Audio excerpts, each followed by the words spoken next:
Top départ pour Coup de pouce pour la planète, bienvenue, c'est parti pour une nouvelle édition de votre magazine 100% vert, 100% développement durable, sans OGM ajouté. Et comme d'habitude, on commence par le coup de presse de la semaine. Cette fois, c'est Gwenaëlle Legal qui a fait le tour du net de l'info écoléo.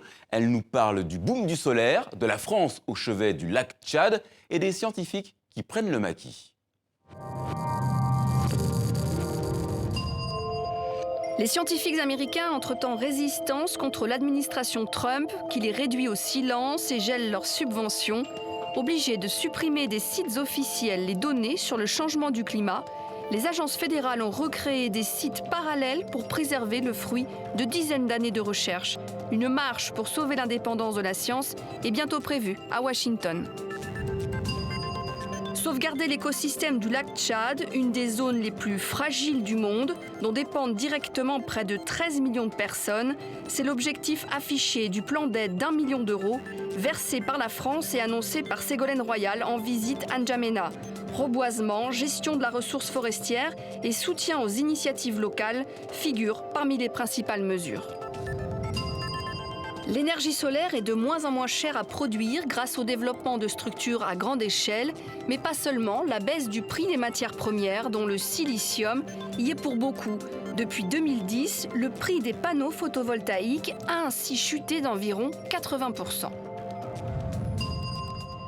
Rien ne se perd, tout se transforme. C'est bien l'idée du coup de pouce de la semaine. Il est attribué à cette entreprise alsacienne qui fabrique du papier. En France, elle s'est dotée de la plus grande station d'épuration entièrement bio de l'Hexagone. Une station d'épuration où ce sont les roseaux qui font tout le boulot. Explication avec Yves Jinca et Violaine Vermogo. Sous vos yeux, 7500 mètres carrés de lagunes plantées de jeunes roseaux. Une station d'épuration biologique pour dépolluer l'eau utilisée dans cette usine. Ici, on produit chaque jour 2 millions de rouleaux de papier toilette, 300 000 essuie-tout et 15 millions de mouchoirs en papier.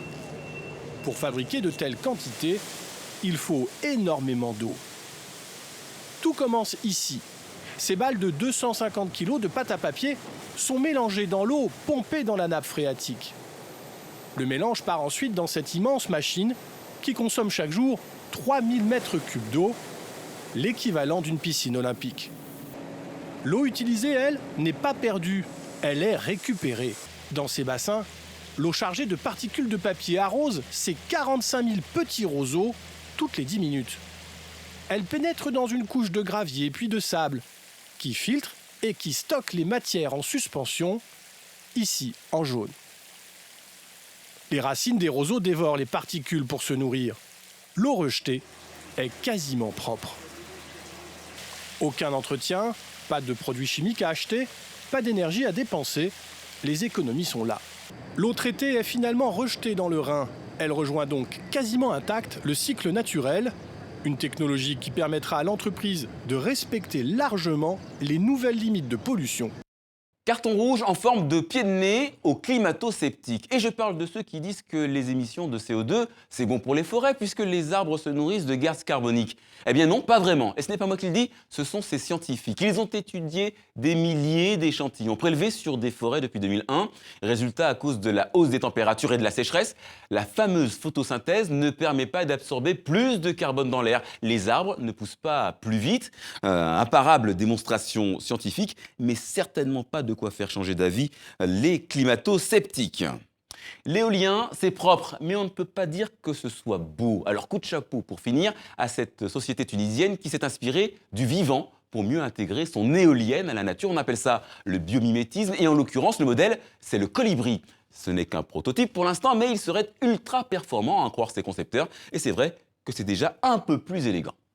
Voilà, c'est la fin de ce coup de pouce pour la planète. On se retrouve la semaine prochaine. D'ici là, prenez soin de la planète, elle le mérite.